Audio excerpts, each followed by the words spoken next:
Look, so far the save has been pretty good. We've hit some really good story beats. But the end is here.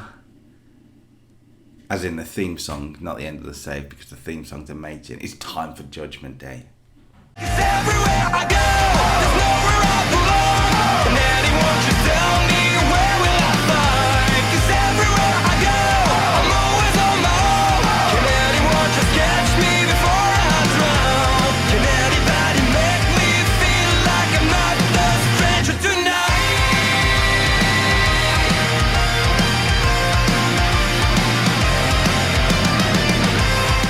Hello ladies and gentlemen, welcome back to the channel, welcome back to another TEW episode for you today. We are on the network save. It is the 04 War and it is Judgment Day time. Once again, it's Raw and Smackdown comes together to hopefully make a very, very good pay-per-view. We've got a pretty good show lined up for you here. An interesting show in a lot of ways because we don't necessarily have the star power main events that we have had in previous matches. The two title matches, for example, are an established star versus an up-and-coming heel in a lot of ways. Kind of. They're experienced heels, but they're not main event heels necessarily. We've got Eddie Guerrero defending the World Heavyweight Championship against Mark Henry. We've got Shawn Michaels defending the WWE Championship against JBL. But backing that up, we do have some pretty good matches. Triple H versus Landstorm be very, very interesting. We've got Rob Van Dam versus Shelton Benjamin for the United States Championship. Should be good. Over on Raw, the Intercontinental Championship on the line. Randy Orton defends against Goldberg. Potentially could be match of the night. And then Brock Lesnar versus Kane in a street fight. Should be very, very, very interesting. I am excited for this one as we go forward now. I have teased that things are going to get weird. They're going to get weird, particularly after this pay-per-view. But tonight may be the start of it. Maybe the start of it. Let's go on with it. Judgment Day then. Let's go. Ladies and gentlemen, the time is now. The end is near. Judgment Day has arrived. And we open with a video package. No pre-show matches. We're trying not to burn the crowd out. So A3 for this is, fine. It's video package in it. So yeah, so it's supposed to hype people watching it and obviously hype the people on the watching it live. So yeah. They will be hyped at home because it'll have the end is near, that one. Wish we could use that, but we can't. Well, you've had my dulcet tones instead. Okay, let's go just for the opening matchup. Rob Van Dam comes down as US champion. Pop the show. Shelton Benjamin makes his entrance, but Shelton Benjamin makes his entrance to the US title match alone, and we explain why in a pre-match promo with the Heyman guys for a 78, by the way. Nice, I'm liking that. I mean, again, it just shows that I've got Shelton Benjamin, Paul Heyman. Obviously, I've got to do a bit more with Charlie Hoskin. I think I've not doing it as much as I should with him. But this kind of a situation. What I want to do with this was, I like the idea of they're all Paul Heyman's getting interviewed about the match, saying it's going to be a great night for the Extreme Alliance. It's going to be great. We're going to win all. We're going to. It's going to be a great night for us. But then, kind of, they're all talking about, IVD's got no chance. All four of us, numbers are going to be too much. And I kind of like the idea that Shelton Benjamin comes in the shot saying, what are you guys talking about? What do you mean by my side? None of you are coming to the ring to me. I need to face him alone, and I need to beat him alone. So, yeah, and then Paul Heyman's kind of shocked, but then I like the other, CM Punk is also a bit impressed, okay, I like this because he kind of maybe inspires CM Punk. Yeah. Okay, well, let's see if CM Punk will be inspired by the performance of Shelton Benjamin, if Shelton Benjamin can inspire himself to a United States Championship victory. This is the opening contest. It is a steal the show matchup. This between two high flyers, remember, in a lot of ways. They're athletic. It's a match that on paper sounds very, very good.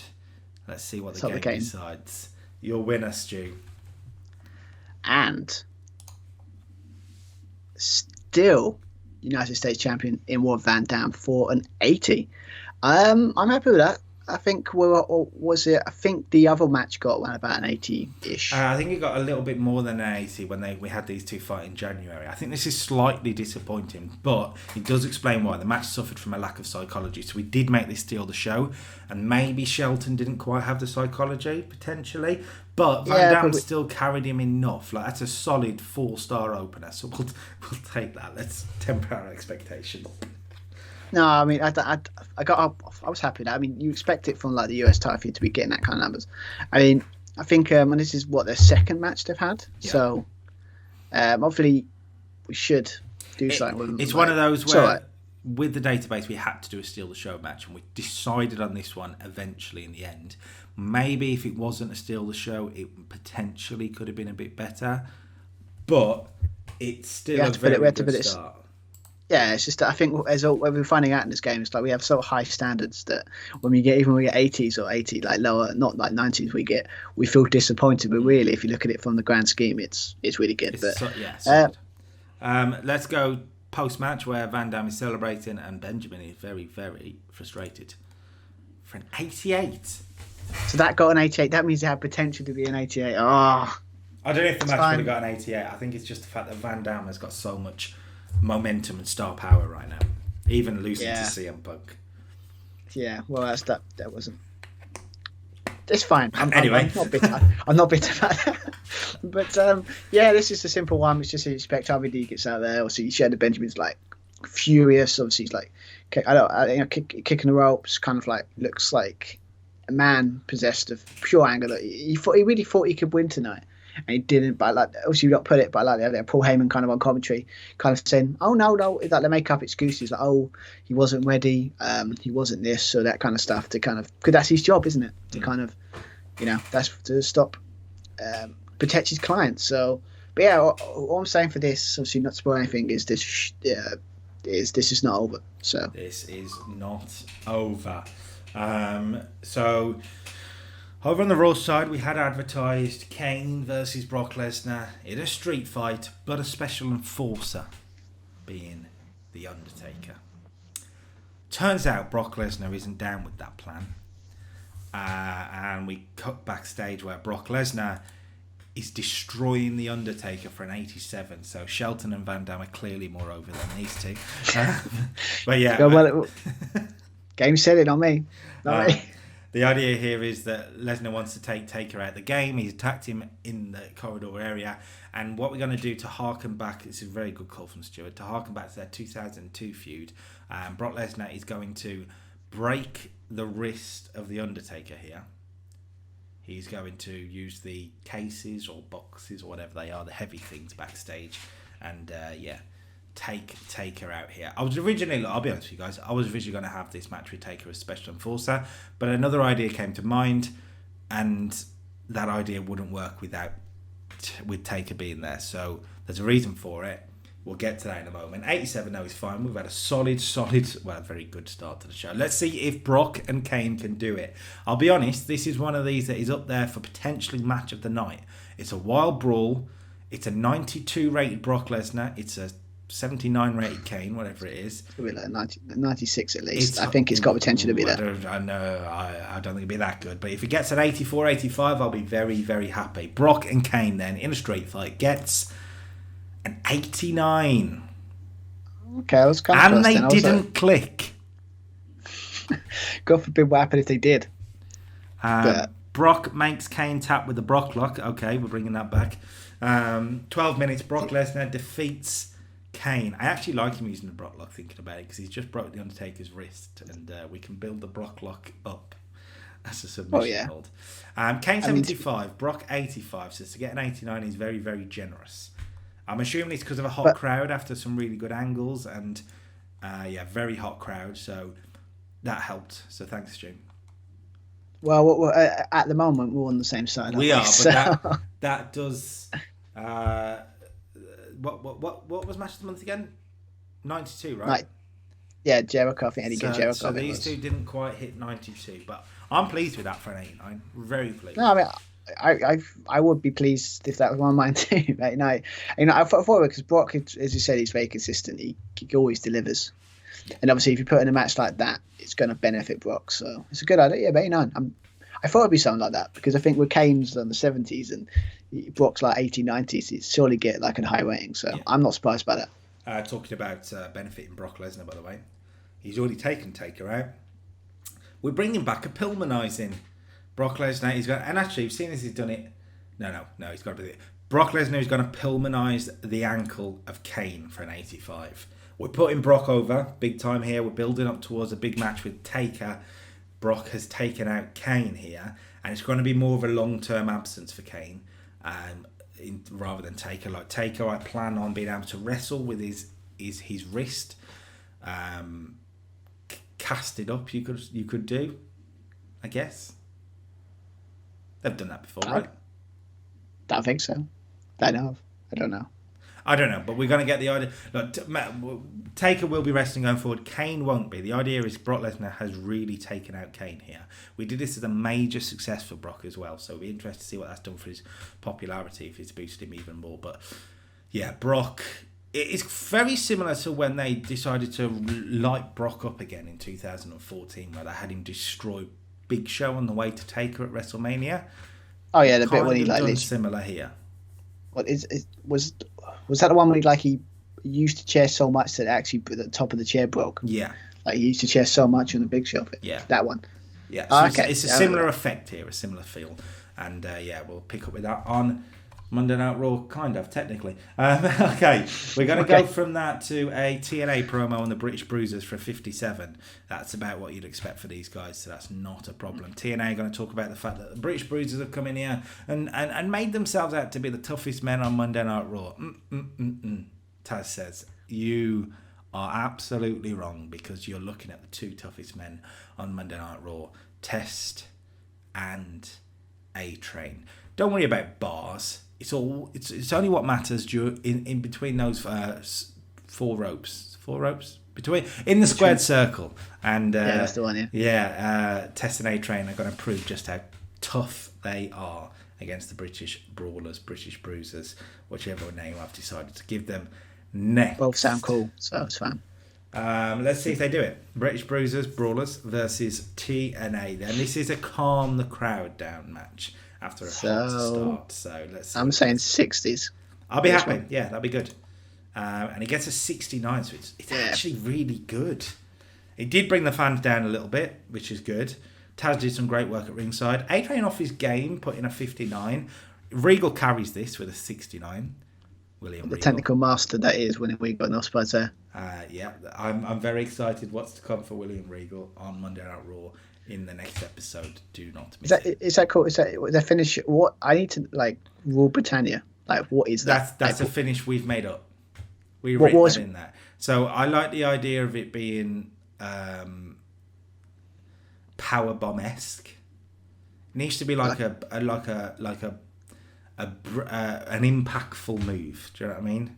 So would it be? So would it be like say it's a power bomb, but it's like an assisted power bomb, or was it more?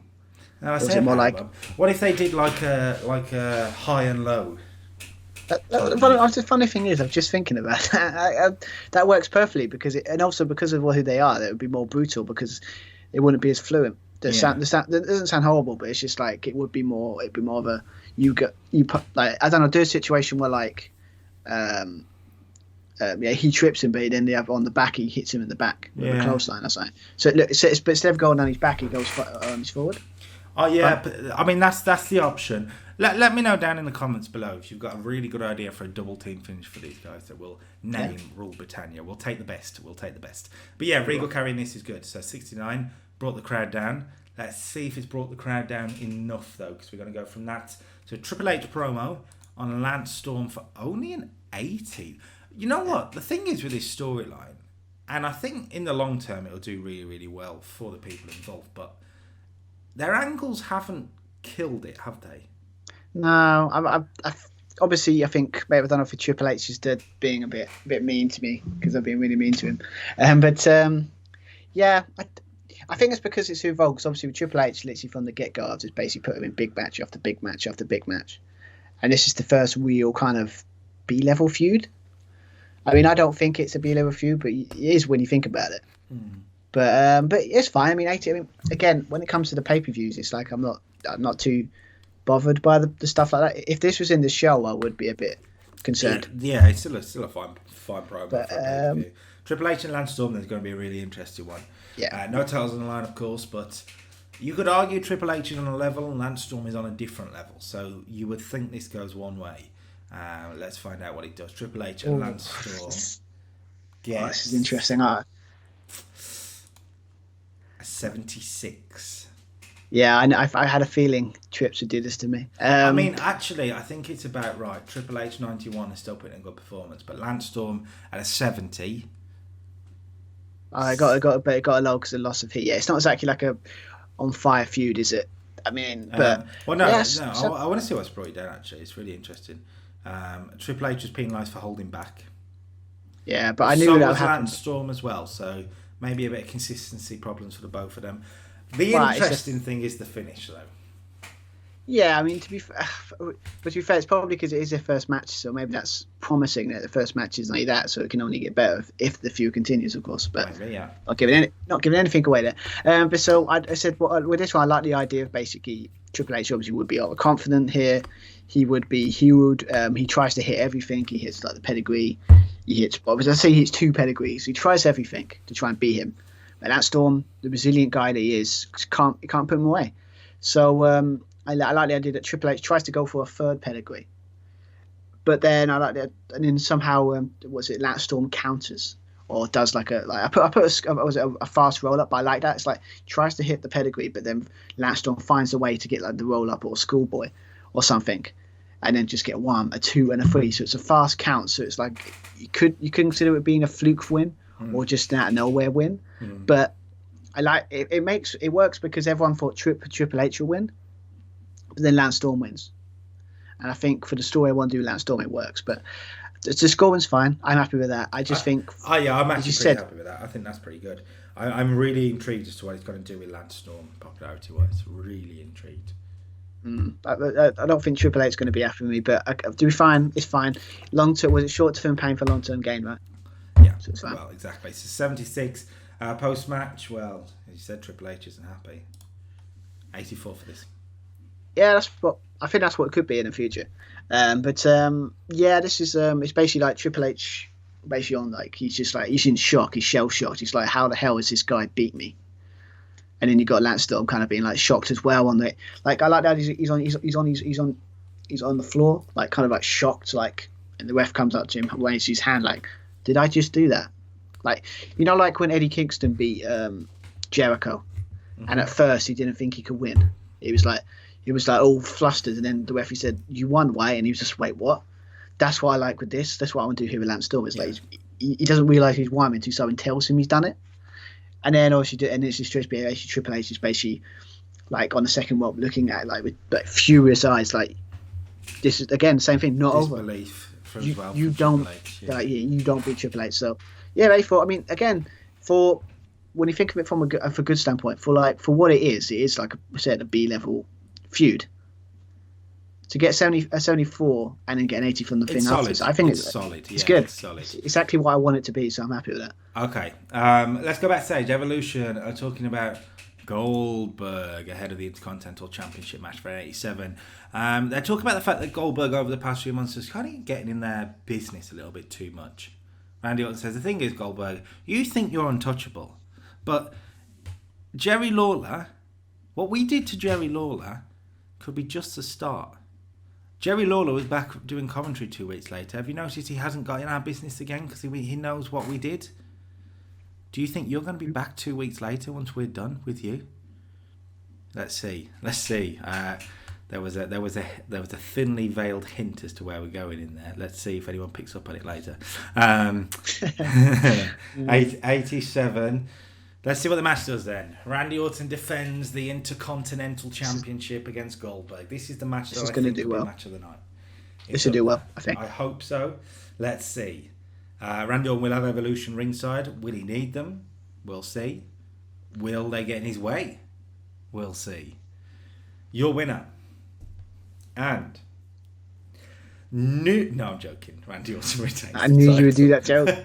For an 87. Okay, not Yeah, as great. but Psychology a problem. Randy Orton's got good psychology, but Goldberg seems to be the problem. Yeah, that makes sense. When you think about Goldberg versus Randy Orton, it wouldn't be exactly technical wise. It wouldn't be the greatest match on the planet, would it? So that It's makes still sense. solid. But yeah. Still, well, I'll say so. It's still very good at 87. And I mean, Randy Orton put it in 89. It's about his level, slightly just below. Goldberg 84, below his level, but it is Goldberg. What to expect? The main thing is Randy Orton pinning Goldberg clean here. Clean. RKO 1, 2, 3. Evolution, ringside, didn't get involved. Didn't need to be involved. The Randy Orton Express train is ramping up down. You're doing that thing where he's at this level now where it's like he's so good at, but you hate it when he wins because he's that good. So he doesn't need help. Randy Orton's beating Goldberg here, but we're not going to play this off as an upset. We're going to play this off as Randy Orton's, like Stu said, Randy Orton is at that level. Randy Orton beating Goldberg is how it should be at this point, and that's what we're doing. I mean, you can always, I don't know if it's an idea for you, like just sit there and go from the legend killer to becoming the legend, like kind of thing. Like, you know, he's starting to get to that. It works for his arrogance, but I mean as you said, it's setting up quite nicely for plans for him. So good. I think that's good. Great. Great. And they teased it. Post-match Evolution surround Goldberg in the ring, and it looks like they're about to take Goldberg out. Randy Orton wants to take Goldberg away from this Intercontinental Championship. We all saw what they did to Jerry Lawler. What have Evolution got planned for Goldberg? Before that can go any further, though, you think you're untouchable? Word life. That's right. John Cena. That was the thinly veiled. Yeah, you get the point. John Cena runs down with a chain and steel chair in hand and clears the ring of Batista, Flair, and Orton, who scamper quickly. Cena saves Goldberg from the attack for an 18-9. Great angle. And John Cena now puts himself in Intercontinental Championship picture time. We took him away at WrestleMania. He was so close at WrestleMania, but he couldn't get it done. Since then, he's been feuding with Matt Hardy, etc. We're going to put him back in the picture. And I'm excited to see what Cena can do going forward. But yeah, it's got potential. It's got so much potential to be a high scoring, but that's just an epic feud. So I'm intrigued to see what you do with it. Really Cena helping Goldberg. It's going to put Cena over. That's the idea. Cena stands tall here. So yeah, hopefully a big pop for Cena. Hopefully. Cena is like in terms of my future plans on Raw, because obviously I drafted knowing full well I wanted to build the future, right? And you've got Randy Orton as my top spot to build, Batista in second, Cena in third, Rey in fourth, and it's I mean, Batista probably jumped the pecking order for a little bit, but it's starting to get back to where it needs to be. So yeah. Fair enough, but yeah, that's a good way. It's great. So, I'm intrigued to see for what happens in that feud. See what happens. It's going to have a lot of twists and turns, I assume. We'll see. Battle Royal time. The winner of this one will get a mid-card championship opportunity on their brand, whether it's the United States Championship on Smackdown or the Intercontinental Championship on Monday Night Raw. I can confirm John Cena is not going to be a part of this Battle Royal. He was involved here, so we're not having a part of this Battle Royal. Let's see what this does then. Look, our original plan was there was going to be a lot of star power in this for the people that aren't involved on the pay-per-view tonight. I'm talking, your Rey Mysterios, your Big Shows, your Edge, Kurt Angle, Christian, Chris Jericho. And without revealing too much spoilers, we've had to take them all out because they didn't want to put the guy over that was going to win. So, Battle Royal time, the winner of a mid-card title opportunity, CM Punk. For 65 is not bad at all, That's exactly what you would want from a mid-card kind of a mid-card battle royal. But yeah, as you can probably guess, no surprise to anyone that CM Punk is in a locker room backstage and everyone doesn't want to put him over.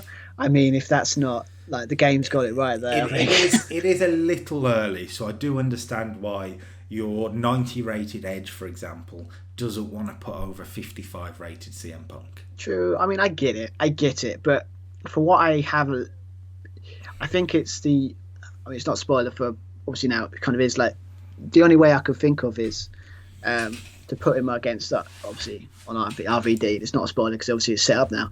So, but the only way I could think of to do it, I could have just done it but I don't know. I mean, if you're going to do a battle royal, I mean, I think this works for what we've done, because thinking about it, if we'd have had the star power in it, the match would have been arguably too good, because this was planned to bring the fans down a little, and it did that. And we've actually sort of just gave a little bit of a look to the distant future here. CM Punk getting a win, AJ Styles as the runner-up. These are two guys that are new into the company.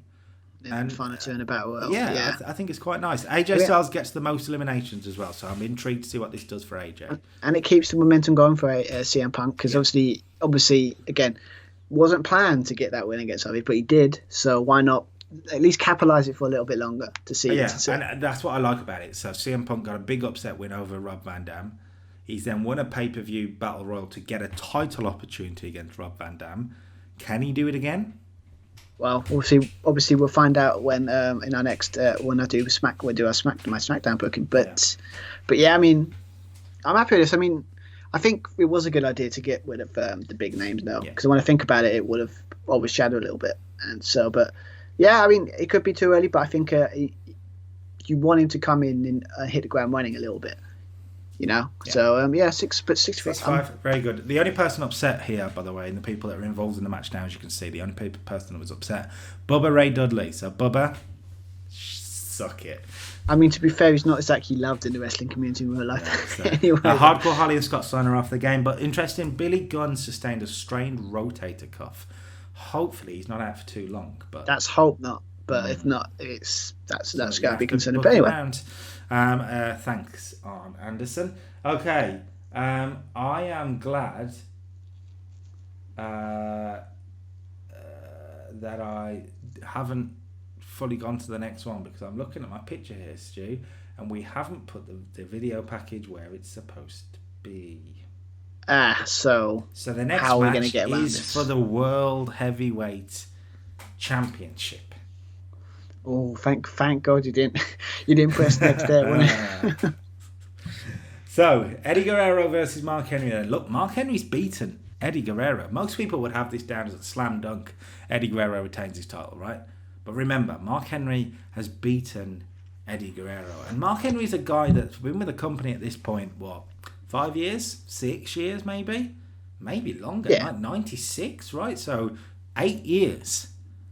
And he's a guy that has never really hit that next level. You could sit there and say it's his first title shot he's ever had. World title It's his first major title shot. And I don't know. I've got a funny feeling that Mark Henry may be able to pull it off here. Let's find out. Stuart, your winner. And I was waiting till you I've done it. Oh, I've ruined it. Oh, okay. Still World Heavyweight Champion Eddie Guerrero. Sorry, I lied. I didn't have a feeling. 87 for this, though. Lovely. That is done exceeding my expectations. That really has. I thought that'd get at least.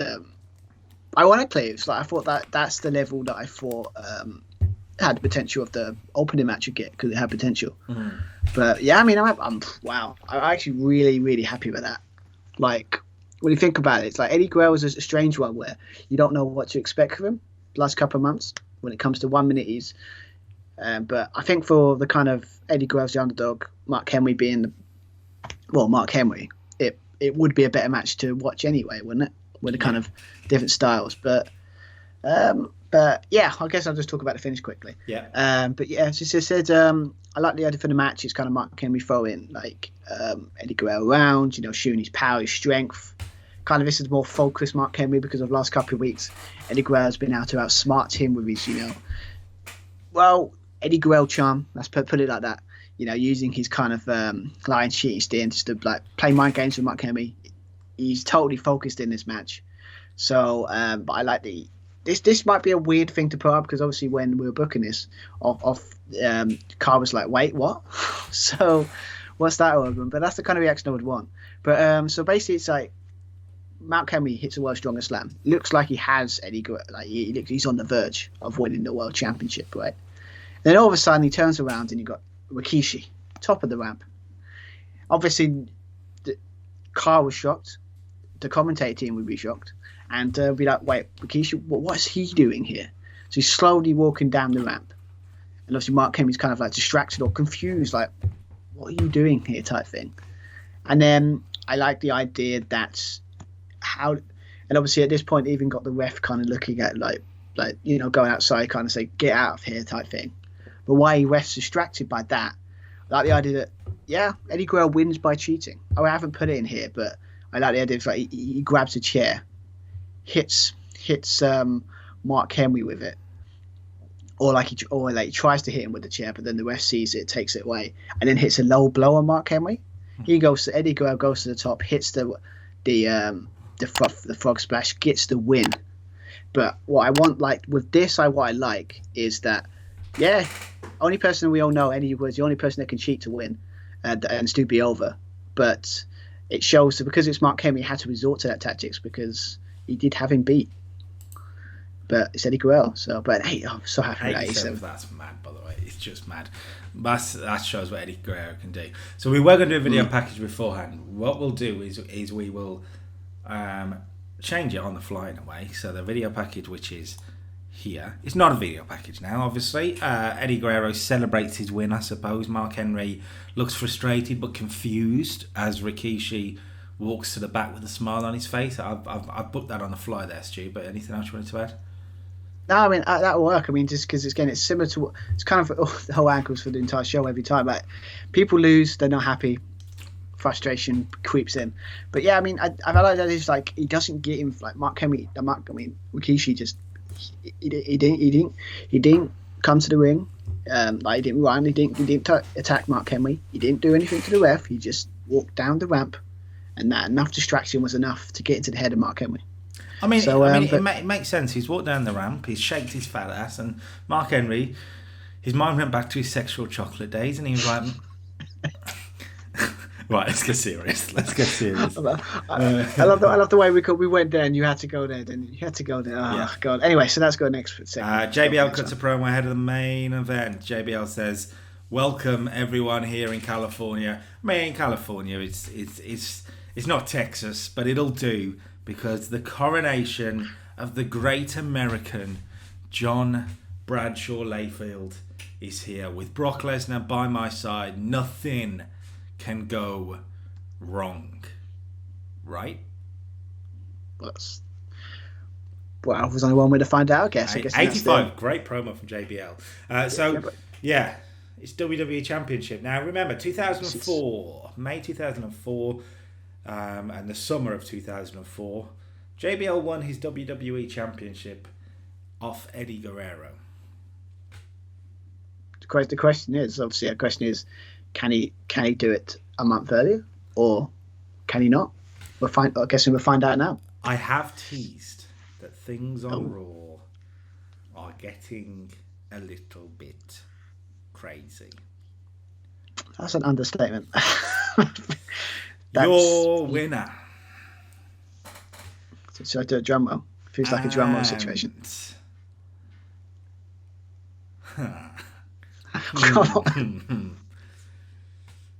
Still WWE champion for a 96. I thought it would. It's Shawn Michaels, and obviously 77. Shawn Michaels retains the WWE Championship. Now, we'll get to the segment ratings in a second. Let me just talk you through what I've got written here.